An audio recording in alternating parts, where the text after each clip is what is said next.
Our next speaker, speaker number 8, just one step in the legacy, Dr. Michael Alexander. As Bob Anderson told us earlier, a father has a tremendous impact on their children.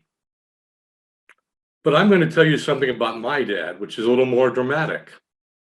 My father had a tremendous impact upon each and every one of you. You see, my father was the inventor of the barcode. So every soda can you drink, every tube of toothpaste you wash your mouth out with, every book you read was touched by my father's invention. But I'm not going to talk to you about that tonight. You'll have to have me back another time, or maybe I'll mention a little bit next month when I talk about a number of things. I want to talk about my father and what he did specifically for me and my family. And more than just my father and the immediate family. When I was 3 years old, I knew what I wanted to be like when I grew up. I wanted to be just like my father.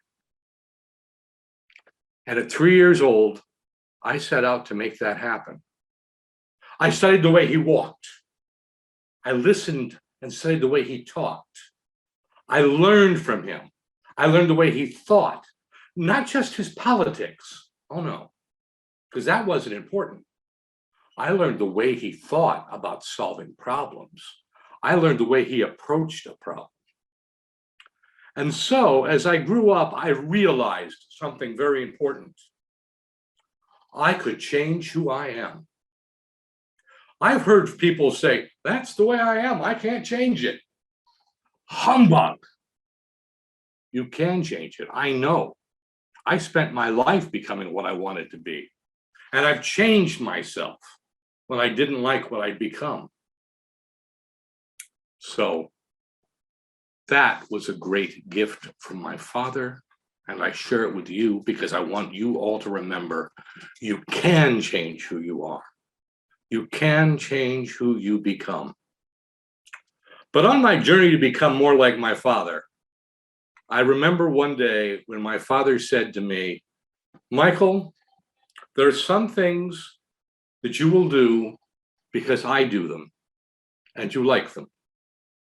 There will some things that you will do because I didn't do them. And there's some things you will not do because I did them and you didn't like them. And that's okay. My father gave me permission, however much I loved him, however much I wanted to be like him, to be something else. You see, when I was a young lad, like every young lad, I would occasionally reach into the refrigerator, take a drink, put the lid in, and put it right back in the refrigerator. Or maybe there was a cake and I'd taste the frosting. And my father would say to me when he caught me, Michael, you know better than that. And I'd smile an impish smile and I'd say, but Dad, you do it. And he'd smile right back at me and say, yes, but I like to think the breed improves. The breed improves. What an important message. The breed. My grandfather was an orphan. At 8 years old, he was living on the streets of Atlanta. He worked his way down to Florida, to the sugar docks, where he learned Spanish and he learned the value of hard work. But he had a passion for civil rights. And that was a goal of his.